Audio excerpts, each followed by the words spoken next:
एक औरत बाहर से आकर बहुत बड़ा बंगला बनाकर उसमें रहने लगती है। वह औरत देखने में बहुत ही खूबसूरत थी, साथ ही दिल की भी बहुत अच्छी थी। वह गरीबों की भी मदद किया करती थी।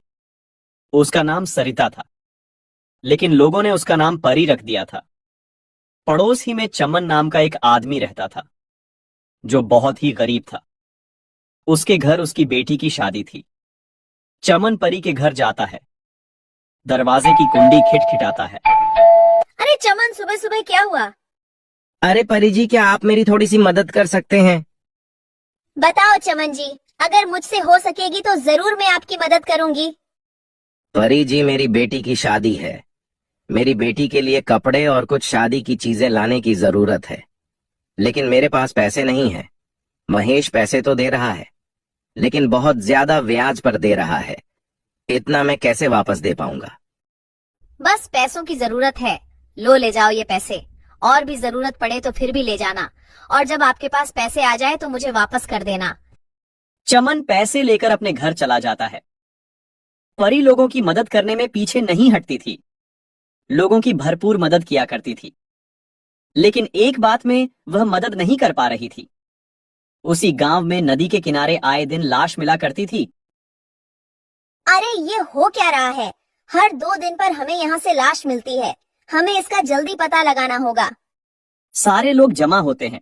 थोड़ी देर बाद सारे लोग चले जाते हैं। फिर अगली रात एक आदमी सड़क से गुजरता है। भैया, अरे भैया मेरी तरफ देखो तो। डर क्यों रहे हो? मुझे तो आपकी मदद चाहिए। इधर तो आइए। नहीं, हम किसी की मदद नहीं करते हैं। मुझे घर जाने दीजिए। अरे मुझे घर जाने दीजिए। वो आदमी चलने लगता है। एक बार तो मेरी तरफ देखिए, शायद आपका इरादा बदल जाए। नहीं, हमको नहीं देखना। हमको माफ कीजिए, मुझे जाने दो। मैंने कहा ना मेरी तरफ देखिए, समझ नहीं आता? जैसे ही वो देखता है, वो मर जाता है। हाँ हाँ हाँ हाँ, कब की रट लगा रहा था। अब तो तेरी लाश घर जाएगी। अगर एक बार मेरी तारीफ कर लेता तो मैं जिंदा छोड़ देती। उसके बाद चुड़ैल उसको नदी के किनारे डाल देती है। अगले दिन सुबह सुबह रीना रोती हुई आती है। सारे लोग जमा हो जाते हैं। क्या हुआ रीना, क्यों रो रही हो? मेरे पति महेश रात को घर नहीं आए। चलो हम उस नदी के पास जाकर देखते हैं। सारे लोग नदी के पास जाते हैं। साथ में परी भी आती है। अरे महेश को किसने मारा? मुझे तो लगता है कोई हमारे गांव को नुकसान करने के लिए ये सब कर रहा है, ताकि लोग गांव छोड़कर चले जाएं। जल्दी उसका पता लगाना होगा। अरे अब मैं छोड़ूंगा नहीं। मैं पता लगा कर रहूंगा कि ये सारा कौन कर रहा है। अगले दिन राहुल गांव के रास्ते निकलता है। तभी आवाज आती है। एक बात सुनो। सुनो भैया, क्या आप मेरी मदद कर सकते हैं? कौन है तू? इससे क्या फर्क पड़ता है कौन हूँ मैं? अच्छा, तुम ही हो जो लोगों को मार डालती हो। हाँ हाँ हाँ, मैं ही हूँ जो लोगों को मार रही हूँ। तुम क्या कर लोगे? आज तो तुम्हारी बारी है। हाँ हाँ हाँ हाँ हाँ। अरे नहीं, मुझे पता नहीं था कि तुम एक चुड़ैल हो। मुझे छोड़ दो।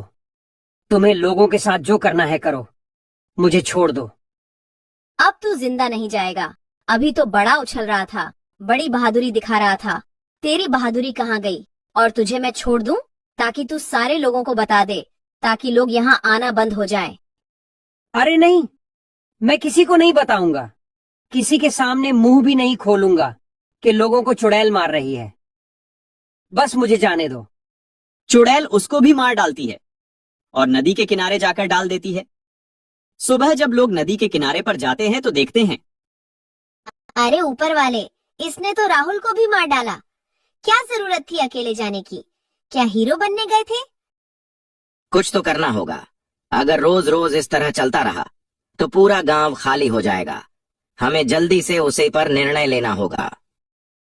हाँ, मेरी तो राय है कि सारे गांव वालों को जमा किया जाए। उसके बाद सारे गांव वालों को जमा किया जाता है। गांव के सरपंच और मुखिया और बड़े बड़े लोग जमा होते हैं। गांव का सरपंच खड़ा होता है और लोगों से कहता है, हर एक आदमी इस मामले में अपनी अपनी राय दे। हमें क्या करना होगा? सरपंच जी, मेरी राय है कि आज रात सारे लोग पूरे गांव में फैल जावे और नदी के पास भी कुछ लोग चले जाएं। लोगों को कौन मारता है सब पता चल जाएगा। लेकिन सारे लोगों को देखकर वो नहीं आएगा तो हमारा काम नहीं होगा। सरपंच जी मेरी बात सुनो, मैं आज रात को जाऊंगा, मेरे साथ एक आदमी को और भेजो, हम दोनों मिलकर पूरी बात का पता लगाएंगे, फिर हम सुबह आपको बता देंगे। ये बात सही है। दूसरा आदमी कौन तैयार है, जल्दी बोलो। तो एक आदमी खड़ा होता है जिसका नाम प्रकाश होता है। सरपंच जी मैं जाऊंगा। लोग अपने घरों पर चले जाते हैं। जैसे ही रात होती है तो प्रकाश और मोनू दोनों गांव से निकलकर सड़क के करीब जाते हैं। वहां से दोनों अलग अलग हो जाते हैं। जैसे ही प्रकाश थोड़ा आगे जाता है तो आवाज आती है, अरे सुनो, मेरी तरफ एक बार तो देखो। अरे चुड़ैल, तू ही लोगों को मारती है।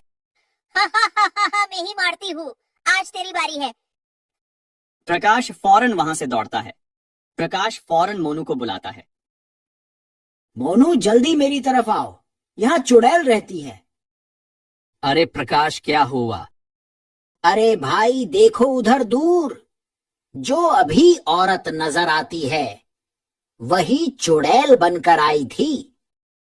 चलो उधर जाकर देखते हैं। जैसे ही वह दोनों चुपके से देखते हैं तो प्रकाश कहता है, अरे ये तो परी है, परी। ये दोनों आदमी भागकर गांव आ जाते हैं। फिर वह दोनों अपने अपने घर चले जाते हैं। जैसे ही सुबह होती है वह दोनों सरपंच के पास जाते हैं।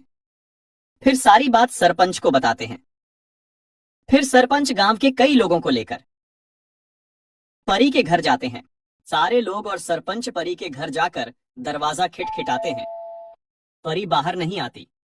सारे लोग आपस में एक दूसरे से कहने लगते हैं, लगता है परी को पता चल गया है, अब बाहर नहीं आएगी।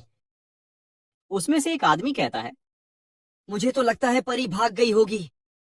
सारे लोग शोर करने लगते हैं, जिसकी आवाज सुनकर परी घर का दरवाजा खोलकर बाहर आती है। अरे सारे गांव वाले मेरे घर क्यों आए हो? क्या हुआ है? कोई जरूरत है क्या? नहीं नहीं, हमें यह खबर पहुंची है, आप ही रात को चुड़ैल बनकर लोगों को मारती हो। अरे ऐसा कौन कहता है कि मैं रात को चुड़ैल बनकर लोगों को मारती हूँ? सुनिए परी जी, कल रात मोनू और प्रकाश दोनों गांव के बाहर सड़क पर जा रहे थे। जब दोनों अलग हो गए तब प्रकाश के सामने चुड़ैल बनकर क्या कह रही थी। हाँ हाँ, मैं ही चुड़ैल थी, क्या कर लोगे? अरे परी, आप ऐसा रात में क्यों करती हो? उसकी क्या वजह है? सरपंच जी जरा सुनिए। जब मेरा पति चोरी करते हुए पकड़ा गया था, उसी वक्त गांव वालों ने मिलकर उसको मार दिया था। उस वक्त मैं प्रेग्नेंट थी। मेरे पति के मर जाने के बाद मैंने आत्महत्या कर दी थी। तब से मेरी आरती चुड़ैल बंद कर भटक रही है। मैं किसी को नहीं छोड़ूंगी, सारे गांव वालों से बदला लेकर रहूंगी। तभी परी चुड़ैल बन जाती है। तभी सरपंच के पास दो आदमी आकर कहते हैं, सरपंच, हम तांत्रिक को लेकर आते हैं, वो चुड़ैल को अपने कब्जे में कर देगा। वो दोनों तांत्रिक के पास जाते हैं और तांत्रिक को सारी बात बताते हैं। तांत्रिक उन दोनों के साथ आता है। तांत्रिक चुड़ैल से कहता है, गांव वालों को परेशान करना बंद कर दे। नहीं, मैं गांव वालों से बदला लेकर रहूंगी। तभी तांत्रिक चुड़ैल को आग लगा देता है। चुड़ैल जल जाती है। सारे गांव वालों को चुड़ैल से छुटकारा मिल जाता है। सारे गांव वाले तांत्रिक का शुक्रिया अदा करते हैं। गांव वाले तांत्रिक को बहुत सारी चीजें गिफ्ट करते हैं। तांत्रिक उन चीजों को लेकर चला जाता है। फिर गांव वाले खुशी खुशी रहने लगते हैं। सरपंच मोनू और प्रकाश को कुछ पैसे दे देता है। उनकी हिम्मत की वजह से पूरे गांव वालों को छुटकारा मिलता है। दोस्तों, इस कहानी से हमें ये सीख मिलती है, कभी भी किसी पर आंख बंद करके भरोसा नहीं करना चाहिए। हमारी